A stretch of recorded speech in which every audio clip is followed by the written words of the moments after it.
All right, picture this. A piece of paper, like maybe even just a napkin, that kickstarted one of the biggest careers in football history. Wow. We're talking, of course, about Lionel Messi. Yeah. His first ever contract, Right. signed when he was, what, 13 years old? Yeah, 13 years old. And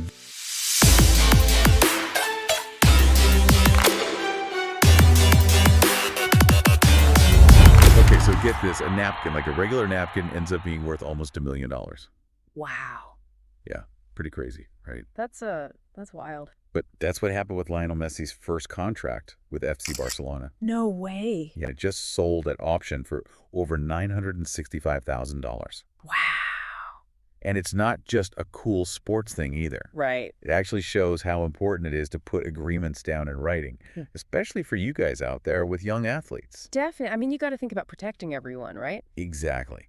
So we're diving deep into that story today. Sounds good. Okay, so picture this. It's 2000, and you have a 13-year-old Lionel Messi already showing crazy talent. Yeah, I mean, he was already making waves then. Oh, yeah. Barcelona's sporting director, Carlos Rexach, he knew Messi was the real deal, but the club president, he needed convincing. I see. And, you know, Messi's dad, Jorge, he wanted to make sure his son was taken care of. Oh, for sure. I mean, wouldn't you? Totally. So this is where things get interesting. Rexach, he wanted to prove he was serious about signing Messi. So he meets with Jorge and Messi's agent, this guy named Horacio Gagioli. Okay. But there's no fancy boardrooms or anything. Rexach just grabs a napkin and writes up the contract right there on the spot. Really? Yeah, talk about a bold move. Yeah. And here's the thing. That napkin, even though it doesn't seem like much, You don't hear that every day. I know, right? It shows that you don't need all that legal jargon to make a real agreement. Right. You just need the basics and offer acceptance and consideration. Exactly. Yeah. Rexach offered Barcelona's commitment to sign Messi. Everyone signed the napkin. Yeah. And Messi agreed to play for Barcelona. So, boom, you have a contract. That's right. A napkin contract. Pretty amazing, huh? Totally. But as Messi's career took off, obviously things got more complicated than that initial napkin agreement. Of course. They needed more details. Right. They quickly made a more formal and detailed contract. Yeah, that makes sense. And that's a really important point for everyone listening. For sure. The informal agreement was super important to show everyone was serious and build trust. Right. But as things got bigger, they needed a full contract to make sure everything was clear and everyone was protected. Yeah. It's like building a house. The napkin was the foundation, and then the formal contract added all the walls and the roof, all the important details. That's a great way to put it. So even if your young athlete isn't attracting Barcelona-level attention, yet maybe they have a local sponsor or they're on a travel team, having a written agreement, even if it's informal, can be super helpful. Definitely. It's all about setting clear expectations from the beginning. Hmm. What does each side have to do?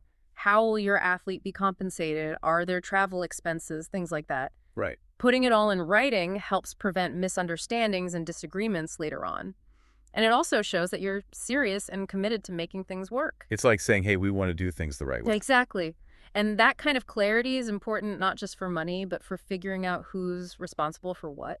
And who makes decisions about training competitions, media appearances, those kind of things. Makes sense. Having it all written down can really help prevent conflicts, especially when things get emotional, which they always do in youth sports. It's true. So as we keep going in our deep dive today, we're going to explore all the stuff that you should have in writing, especially for young athletes and their families. Okay. We'll be covering everything from image rights and compensation to what happens when things go wrong and even the role of agents. A lot to cover. Yeah. So stay tuned, because knowing this stuff can make a real difference in protecting your young athlete and helping them be successful.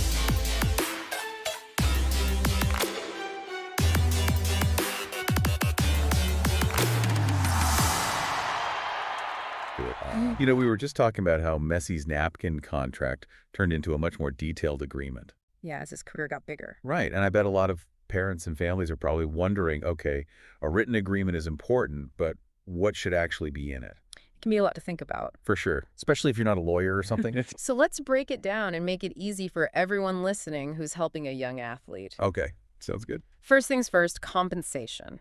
Okay. It might seem obvious, but it's super important to be clear about what your athlete is going to get. Right. whether it's a sponsorship or an academy or even a travel team. Exactly. You don't want any surprises later on. But compensation isn't always just about money, right? No, you're right. It could be a set fee or bonuses or even help with training costs or college. Okay. But the main thing is to be specific. Don't just rely on a handshake and a vague promise. So you're saying if my kid gets a sponsorship from a local sports brand, Mm. we shouldn't just be happy with them saying they'll give us some free gear. Yeah, you want to know exactly what gear, how often they'll get it, and if they have to wear it at certain events. Those details matter. Absolutely. And it brings up another important thing that people often forget, especially with young athletes: image rights. Image rights, so like branding and marketing and stuff. Exactly. As young athletes get more well-known, their image and name can be really valuable. Especially with all the young athletes building their brand online these days. Right. So you need to be clear about who can use your athlete's image name, even their signature. For advertising or merchandise or on social media. Exactly. It's about protecting their identity. And making sure no one's using it in a way they don't like. Right. For example, does a sponsor have the right to use your athlete's picture in any of their ads? Or is it just for specific things? Exactly. You want those details spelled out in the agreement. And as your athlete's career grows, those agreements can get even more complicated. Covering things like media appearances and endorsements. And even what they can post online. So it's like adding more and more layers of protection as things get bigger. I like that. And speaking of protection, another important thing to think about is dispute resolution. Dispute resolution. Yeah. Let's be real. Disagreements happen. Of course. Even in youth sports, a sponsor might not do what they promised, or an athlete might feel like their contract is being violated. So what do you do then? Go to court? Not necessarily. In fact, it's usually better to avoid going to court. Yeah, court can be expensive and take forever. Exactly. That's where a dispute resolution clause comes in. Okay. It basically says how you're going to handle disagreements. So instead of lawyering up, you'd have a plan to try and work things out. Right. A dispute resolution clause might say that you'll use mediation. Mediation. Yeah, where a neutral person helps you talk things through and find a compromise. Okay. Or it might involve arbitration, which is more formal but still less intense than going to court. So it's like a safety net just in case. Exactly. Yeah. It's about being prepared for those what-if situations. And when things start to get really complicated, especially as your young athlete's career takes off, there's one more thing we need to talk about: agents. Ah, yes, the agents.